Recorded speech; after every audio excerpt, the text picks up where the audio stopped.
Stop everything you are doing because the camera landscape is about to change forever. For years, we have been waiting for the true successor to the Hybrid King, and the leaks and tests are finally in. We're talking about a camera that doesn't just upgrade the specs. It completely fixes the biggest headaches content creators have had for years. Imagine a world where you get the speed of a stacked sensor without the massive price tag, where overheating is a thing of the past, and where that annoying 4K 60 crop finally disappears. This is the Sony A7V. And trust me, if you own an A7 IV, an FX3, or even an A7 SI, you're going to want to hear this. We have a 33-megapixel partially stacked sensor, AI processing units, and a dual-base ISO that is going to shock you. We have a lot to get through, including the one missing feature that might make you angry, so do not skip a second. Let's dive deep into the beast that is the A7V. The heart of this camera is what makes everything else possible, so we have to start with the sensor. Sony has implemented a 33-megapixel partially stacked sensor. Now, partially stacked isn't just a marketing buzzword. It is the secret sauce that gives us faster readout speeds without costing $6,000. This sensor architecture allows the camera to read data much faster than its predecessor. To put this in perspective, the A7 IV had a readout speed of roughly 26 milliseconds, which gave us that jelly effect if we whipped the camera too fast. The A7V cuts that down significantly. While it isn't quite as fast as the cinema-focused FX3, which sits at around 8 milliseconds, the A7V is landing right in the sweet spot, estimated at around 15 milliseconds. This means less rolling shutter and a snappier response, making it a much more capable tool for fast-moving subjects. But the real headline here, the feature that is going to make real estate videographers and YouTubers scream with joy, is the 4K 60 frames per second performance. On the A7 IV, switching to 4K 60 forced you into a Super 35 crop. That was a 1.5 times punch-in. It ruined your wide-angle shots and forced you to change lenses or step back into walls just to get the shot. That problem is gone.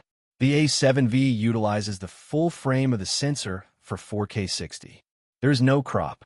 You can keep your 16 to 35 millimeters lens on and get the exact field of view you expect, even when you want that buttery, smooth, slow motion. This alone makes the upgrade worth it for many creators. If you need even slower motion, you do have 4K 120 frames per second. Now, the 120 mode does have a crop, but that is standard industry practice and generally acceptable because when you're shooting extreme slow motion, you're usually isolating a subject anyway. This puts the A7V in a league of its own, effectively bridging the gap between the standard hybrid bodies and the high-end cinema line. Let's talk about image quality in detail, because having 33 megapixels gives you a distinct advantage over the 12 megapixel sensors in the FX3 or A7 SI. When you look at the footage side by side, the A7V just resolves more detail. It is sharper and crisper. There's also an interesting feature regarding 4K 50 frames per second. Sony is actually giving us a choice here. You can shoot a cropped version, which is downsampled and slightly more detailed, or an uncropped version. In practical testing, the difference in detail is almost impossible to see unless you're pixel peeping at 400% zoom. The fact that Sony gave us the option in the menu to disable the crop is a massive win for user experience. We no longer have to compromise our focal lengths for frame rates. Now we need to address the low light performance because the specs here are quite surprising. The A7V features a dual base ISO system, but the values have shifted. The first base is ISO 800, which is standard. The second base, however, is ISO 8000. This is a huge jump from the ISO 3200 we saw on the A7 IV. It is actually very close to the cinema line's high ISO performance. When you push this sensor to those high levels, the noise character is different. It looks finer. There's less of that ugly, blocky digital noise we call macro blocking. This fine grain structure means that even if you are shooting in pitch black conditions, the footage is easier to clean up in post-production with noise reduction software. While some might prefer the lower base of 32, or 4000 for standard interior lighting. Having a clean ISO 8000 makes this camera a monster for run-and-gun documentary work at night. It is essentially giving you night vision with high resolution. Speaking of specialized modes, the slow and quick, or S&Q mode, has received a nice bump. You can record 1080p at up to 240 frames per second in 10-bit 4:2:2 color. Yes, it is a Super 35 crop in this mode, and yes, it is 1080p, but the quality is surprisingly usable. It holds up well next to 4K footage if you really need that extreme slow motion for sports or creative B-roll. It is just another tool in the bag that makes this camera versatile. Of course, it wouldn't be a new Sony camera without the AI processing unit. This chip is dedicated entirely to handling complex tasks like autofocus and stabilization. The autofocus on the A7 IV was already good, but the A7V is perfect. It locks on, tracks sticky, and just doesn't let go. You don't even have to think about it. But the AI chip really shines with the new dynamic active stability. This is digital stabilization on steroids. For handheld static shots or walking forward, it is incredibly smooth, almost looking like you're using a gimbal. It irons out those micro jitters that ruin handheld footage. However, you need to be aware of the physics. If you start whipping the camera left and right or panning aggressively, the digital stabilization will fight against you, and it might look a bit warped. But for walking shots or vlogging, the dynamic active mode, combined with the camera's internal body image stabilization, is shockingly good. In fact, the standard mechanical IBIS is so strong that for many shots, you won't even need the digital crop. There is a hidden feature in the audio department that nobody is talking about, but it is a game changer for solo creators. The A7V has in-camera noise reduction for audio. This works even if you plug in a third-party microphone via the 3.5mm jack. Let's say you are in a noisy cafe. Usually, you would have to fix that audio in post-production. With this camera, you can toggle a setting, and the camera processes the audio live, removing background hum and noise. It isn't overly aggressive or robotic, it just cleans up the signal enough to make it usable straight out of the camera. While using Sony's digital hot shoe mics is still the best option for cable-free audio, having this noise reduction for your existing analog mics is a brilliant touch that saves time in the editing workflow. We cannot forget that this is a hybrid camera, and the photography specs are formidable. Because of that partially stacked sensor and the powerful processor, you can shoot up to 30 frames per second with the electronic shutter. And the best part? It stays at 14-bit RAW. Many competitors drop the bit depth down to 12-bit when you go that fast, losing color information, but Sony keeps the quality high. If you prefer the mechanical shutter, you are getting around 14 frames per second, which is a nice bump up from the 10 frames per second on the A7 IV. They have also added the pre-capture feature, which allows you to record up to 1 second of images before you even fully press the shutter button.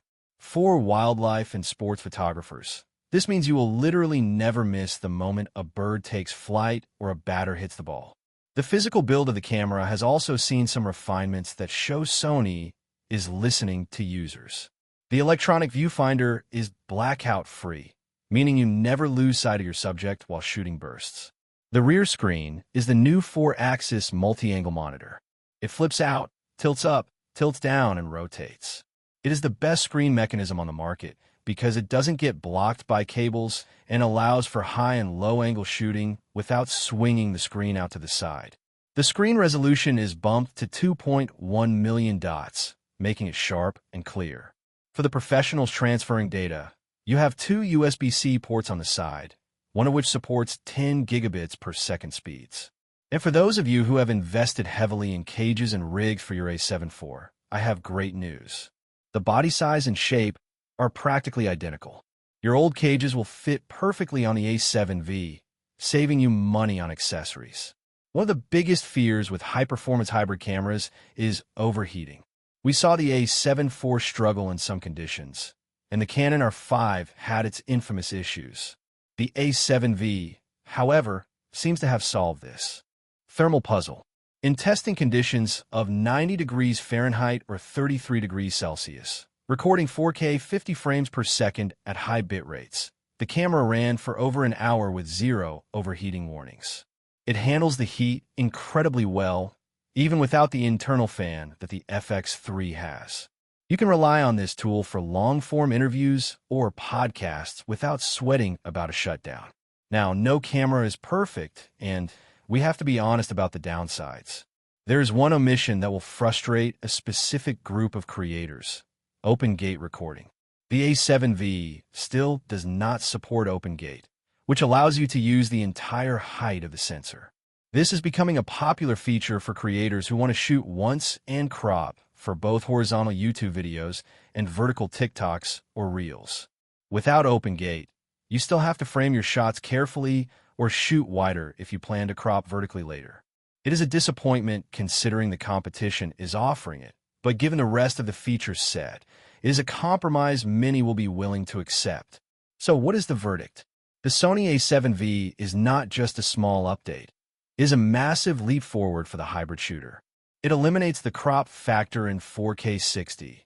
It brings cinema-level low-light performance with ISO 8000.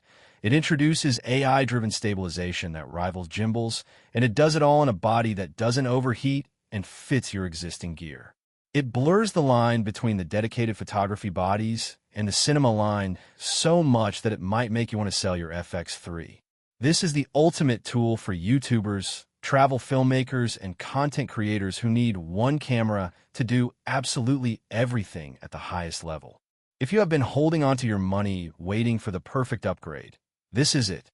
If you enjoyed this deep dive and want to stay ahead of the tech curve, make sure you smash that subscribe button, share this video with your camera nerd friends, and hit the bell icon so you never miss an update on the latest gear. The A7V is coming, and it is going to take over. Thanks for watching, and I'll see you in the next one.